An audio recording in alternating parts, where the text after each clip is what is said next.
بسم اللہ الرحمن الرحیم۔ السلام علیکم ڈیئر اسٹوڈنٹس، امید ہے آپ سب خیر و عافیت کے ساتھ ہوں گے۔ آج ہمارا عنوان ہے خطوط نویسی، یعنی خط لکھنا۔ خط کیسے لکھتے ہیں یہ طریقہ کار ہم آپ کو بتائیں گے اور اس کی اقسام بتائیں گے۔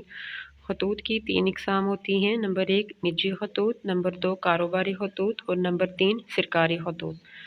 نمبر 1 نجی خطوط یعنی وہ خطوط ہوتے ہیں جو رشتہ دار عزیزوں کو لکھے جاتے ہیں۔ نمبر 2 کاروباری خطوط وہ خطوط ہوتے ہیں جو کاروباری لوگ، دکاندار یا کارخانہ دار اپنے کاروباری مقاصد کے لیے لکھتے ہیں۔ نمبر 3 سرکاری خطوط وہ خطوط ہوتے ہیں جو ملازم اپنے دفتر یا ایک دفتر سے دوسرے دفتر میں لکھے جاتے ہیں۔ اب ہم خطوط نویسی کے لیے ہدایات اور نمبروں کی تقسیم آپ کو بتاتے ہیں۔ خطوط نویسی کے متعلق مختلف اس کی ہدایات ہیں۔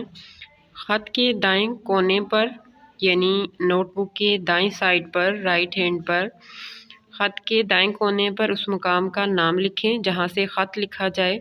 اس کا 1 نمبر ہوتا ہے۔ جیسے اسٹوڈنٹ لکھتے ہیں از کمرہ امتحان تو اس کا نمبر ہے 1۔ اسی طرح اسی مقام کے نیچے لائن لگا کر وہ تاریخ لکھی جائے گی جس روز خط لکھا جائے، وہ بھی 1 نمبر کا ہے۔ تیسری لائن کے درمیان میں اس کا نام لکھیں گے جسے خط لکھا جا رہا ہے، جیسے اگر بھائی کے نام لکھیں گے تو پیارے بھائی جان، یہ بھی 1 نمبر ہے۔ چوتھی سطر یعنی چوتھی لائن کے آغاز میں السلام علیکم لکھیں گے اور اس کا بھی 1 نمبر ہے۔